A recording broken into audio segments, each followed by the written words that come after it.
நம்ம சாப்பிடக்கூடிய இங்கே சாப்பிடக்கூடிய மஃபின் எடுத்துக்கோங்க, டோனட் எடுத்துக்கோங்க, இல்லை வந்து குரோசியான் எடுத்துக்கொள்ளுங்க, ரொட்டி எடுத்துக்கொள்ளுங்க, அத்தனையும் ப்ராசஸ் பண்ணும்போது நாம் யோசிக்க முடியாத அளவுக்கு மிக மிக நுண்ணிய அளவில், மிக மிக குறைந்த அளவில், பார்ட்ஸ் பர் மில்லியன்ல, பார்ட்ஸ் பர் ட்ரில்லியன்ல ஏதாவது சில உப்புக்களும் ரசாயனங்களும் இருக்கத்தான். இதெல்லாம் என்ன செஞ்சிட போகுது? இத்தனை கோடி மக்கள் இவ்வளவு சாப்பிட்டு இருக்காங்க, நீங்க புதுசா எங்க வந்து சொல்றீங்களா கேட்கலாம். முதல் விஷயம் என்னன்னா, நம்மளுடைய மரபணு, உங்க தாத்தா உங்க பாட்டி என்ன சாப்பிட்டாங்க அப்படிங்கிறது எப்படி இருக்கோ அதை வைத்துதான் உங்களுடைய மரபணு வரும். உங்க மரபணு தான் உங்களுடைய டைஜஸ்டிவ் சிஸ்டத்தை பிளான் பண்ணும். அப்போ வந்து நீங்க ஒரு இட்லியை சாப்பிட்றீங்கன்னு வச்சுக்கோங்க, அதுக்கு தெரியும் இட்லி சாப்பிடலாம், அப்புறம் வாய்க்குள்ள முதல்ல சலைவரி அமைலேஸ் அனுப்பு அப்படின்னு அது ஒரு மூளைக்கு ஆர்டர் கொடுக்கும் அந்த மரபு. உடனே சலைவரி அமைலேஸ் வரும், அதில் இருக்கக்கூடிய இட்லியில் இருக்கக்கூடிய அந்த கார்போஹைட்ரேட் டைஜஷன் ஆரம்பிக்கும். அது இறப்பைக்குள்ள வந்துருச்சு, உடம்புல வந்துருச்சு அப்படின்னா ஒரு பேங்க்ரியாட்டிக் அமைலேஸ் இன்னும் கொஞ்சம் இருக்கு, அதை பண்ணுப்பா அப்படின்னு பேங்க்ரியாஸ் வந்து பேங்க்ரியாட்டிக் அமைலேஸ் வரும், டைலின் வரும். அதுக்கப்புறம் எப்படி ஒன்று அந்த மரபுக்கு ஏற்றால் போல் அது வெளியே வரும். திடீர்னு மோனோசோடியம் குளூட்டமேட் அப்படின்னு ஒன்று சாப்பிட்டாங்க, அது பேத போயிடும், என்ன தெரிஞ்சுக்கிறானே அப்படின்னு முதல்ல யோசிக்கும். ஆனாலும் அது முயற்சித்து டைஜஸ்ட் பண்றதுக்கான முயற்சியை எடுத்துக்கணும். எல்லாருக்கும் எல்லா நிலையிலும் எப்பொழுதும் இது வந்து சீரணமாகவும் சொல்ல முடியாது.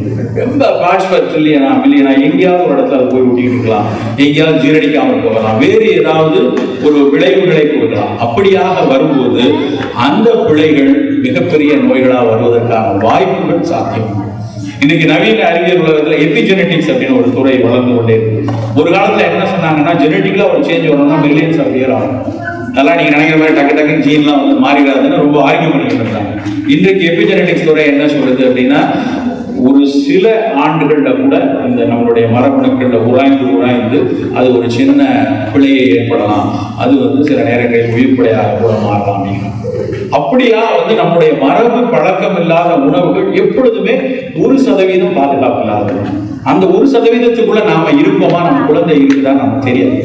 ஸோ அதனால முடிந்த வரைக்கும் நாம வந்து நம்மால் வீட்டில் ஒரு 20 நிமிடம் 30 நிமிடம் கூடுதலாக ஒரு நம்முடைய பாரம்பரிய நம்முடைய மரபு உணவுகளுக்கு அக்கறை கொடுத்தோம் அப்படின்னா இந்த விஷயங்கள்ல கொஞ்சம் நம்ம மீண்டு வர முடியும். ஒருவேளை அதுக்கும் முடியாத ஒரு சிக்கல் இருக்கிறது அப்படிங்கும் போது கிடைக்கக்கூடிய வெளிநாட்டு உணவுகள்ல, மேற்கத்திய உணவுகள்ல எது வந்து ஆர்கானிக்கா இருக்கு, எது ஹோல் கிரெயினா இருக்கு, எது வெள்ளை சர்க்கரை அதிகம் சேர்க்கல, எதுல கான்ஸ்டார்ச் நிறைய இல்லை, எதுல வந்து இந்த மாதிரி டேஸ்ட் என்ஹான்சர்ஸ் இல்லை, எது வந்து நிறைய ஹோல் கிரெயின்ஸ் நிறைய வச்சிருக்காங்க, அதை தேர்ந்தெடுத்து நம் குழந்தைகளுக்கு கொடுப்பதுதான் இது ரொம்ப ரொம்ப முக்கியமான. இதற்கான ஒரு சின்ன மெனக்கடல், சின்ன அக்கறை, இதுக்கான சில நுணுக்கமான ஒரு அறிவியல் பார்வை நம்ம எல்லோருக்கும் அவசியமா வேண்டும். நம்ம எல்லாருக்கும் வீட்டுல ஒரு அறிவு இருந்துச்சு. ஒரு காலத்துல வந்து நம்முடைய பரம்பரை எல்லாருக்குமே இது குளிச்சு, இப்ப நம்ம பாட்டி இருந்தா சொல்றோம், ராத்திரில பீர்க்கங்காய் போய் சாப்பிடுற, சளி பிடிச்சிக்க போகுது, அவனுக்கு ஏற்கனவே சளி பிடிச்சிக்க போய் இனிப்பு கொடுக்குற, இப்படியான ஒரு சம்பாஷணைகள் வீட்டுல நடக்கும். அதை நம்ம வந்து பல நேரத்தில் அலட்சியப்படுத்தோம். எனக்கு MBBS படிச்சுட்டு வந்துருச்சு பாட்டி, இது சொல்லி நம்ம கேட்ட போறோமா அப்படின்னு தூக்கி தூர போறோம். ஆனா அது ஒரு மிகப்பெரிய நுண்ணறிவின் நீட்சி அப்படின்னு யாரும் தெரியுது.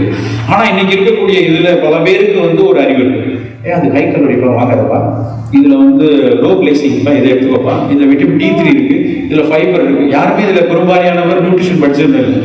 ஆனா அந்த அறிவு எப்படி இருந்தது? ஊடகங்கள் கொடுத்தது, உறவினர்கள் கொடுத்தது, நண்பர்கள் கொடுத்தது, இப்படி சொல்லி சொல்லி மாடர்ன் நியூட்ரிஷனை நம்மளுடைய வாழ்வியல்ல வச்சுக்கலாம், பத்திரமா வச்சுக்கலாம். கால்சியம் வேணும், என் பையனுக்கு கால் வலிக்குது, அவனுக்கு கால்சியம் கொடுக்கணும், அவனுக்கு கண்ணு தெரியல, அவனுக்கு விட்டமின் A வேணும், ஃபிஷ் கொடுக்கணும், சல்மான் கொடுக்கணும். இப்படியான மாடர்ன் நியூட்ரிஷனுடைய அறிவை நாம் எடுத்துக்கொண்ட நம்முடைய மரபு சொன்ன அந்த வாதம், வாய்வு, பித்தம், குளிர்ச்சி, சூடு, இந்த விஷயங்களை புறக்கணிக்கணும். ஏன்னா இதுக்கு வந்து இதை வந்து ஒரு அறிவியல் தன்மை இல்லை என்று நாம் மனதால் நினைத்துக் கொண்டிருக்கிறோம். உண்மையில பாத்தீங்கன்னா அந்த நீட்சி, அந்த மரபு சொன்ன நுண்ணறிவினுடைய நீட்சி வந்து ரொம்ப ரொம்ப ரொம்ப அவசியமானது. நாம் கற்றுக் கொடுக்க வேண்டிய நம் குழந்தைகளுக்கு வந்து இன்னைக்கு நம்ம பரதம் கற்றுக் கொடுக்கிறோம், பாட்டு கற்றுக் கொடுக்கிறோம், ஓவியம் கற்றுக் கொடுக்கிறோம், தமிழ் கற்றுக் கொடுக்கிறோம். அதே மாதிரி நம் மரபு பழக்கத்தை கண்டிப்பாக கற்றுக் கொடுக்கணும். அப்படியா இருந்தால் மட்டும்தான் அவர்கள் அடுத்து, இல்லைன்னா நம்மளே பாதி பேர் மறந்துட்டோம். அப்படி இருக்கும், நம்ம குழந்தைகள் சுத்தமா மறந்துடும். அவர்களுக்கு தெரியாது, அவங்களுக்கு இந்த குளிர்ச்சி, வாகம், பித்தம், புளிப்பு, இனிப்பு இந்த எதுவுமே தெரியாது. ஒரு 6 சுவைக்கும் உடல் நலத்துக்குமான உறவு தெரியாது. 6 சுவைக்கும் உடல் நலத்துக்குமான உறவு சித்த மருத்துவம் கிடையாது, அது தமிழர் வாழ்வியல். அவ்வளவு பேருக்கும் தெரியும்.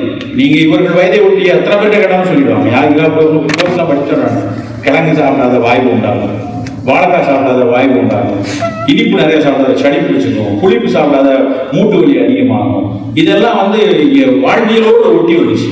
அப்படித்தான் நம்ம உணவு கட்டமைக்கப்பட்டுச்சு. முதல்ல தலை தித்திப்பு கடை கைப்பு அப்படின்னா ஆசார கோவை என்ற ஒரு நூல். அது வந்து 14 கீழ்கணக்கு நூல்களில் ஒன்று. அவ்வளோ வருஷத்துக்கு முன்னாடி ஒரு ஃப்ரேஸ், தலை தித்திப்பு கடை கை. தலை தித்திப்புனா முதல்ல இனிப்பு சாப்பிடும். நம்ம எங்க என்ன பண்ணுறோம், முதல்ல நல்ல பேய் பசியில் போய் ஹோட்டலில் உட்காந்து அவன் ஒரு அரை மணி நேரத்துக்கு அப்புறம் ஒரு சூப் கொண்டு வரும், ஹாட் அண்ட் சோர் சூப். அது சூப்பாக வயிற்றுக்கு வைக்கிற ஆப்பான்னு தெரியாது, அது ஆரமாக வாயில் ஊற்றி. யார் அதை பழக்கி விட்டாங்க, எப்படி அது நமக்கு வந்துச்சு? சூப் சாப்பிட்டு தான் சாப்பிடணுங்கிறது ஐதீகம் மாதிரி ஆயிடுச்சு. எல்லாரும் அப்படிதான். அவசியம் இல்லை. நமக்கு ஒரு சூப் இருந்துச்சு, அது பேர் ரசம். அது நடுவில் தான் வரும். சாம்பாருக்கு அடுத்து தான் ரசம். யாராவது முதல்ல வீட்டில் ஒரு இலைய உடனே ரசம் ஊற்றிருக்கீங்களா? கிடையாது. அப்போ முதல்ல இனிப்பு சாப்பிட்டாங்க, அப்புறம் கிழங்கு காய் குழம்பு வச்சு சாப்பிட்டாங்க. அப்போ ஒரு டைஜஷனுக்காக ரசம் கொஞ்சம் வந்தது. அதில் சீரகம் இருந்தது, பூண்டு இருந்தது, இஞ்சி இருந்தது, மிளகு இருந்தது, கருவேப்பிலை இருந்தது, கொத்தமல்லி இருந்தது. டைஜஷன் ஆகும்.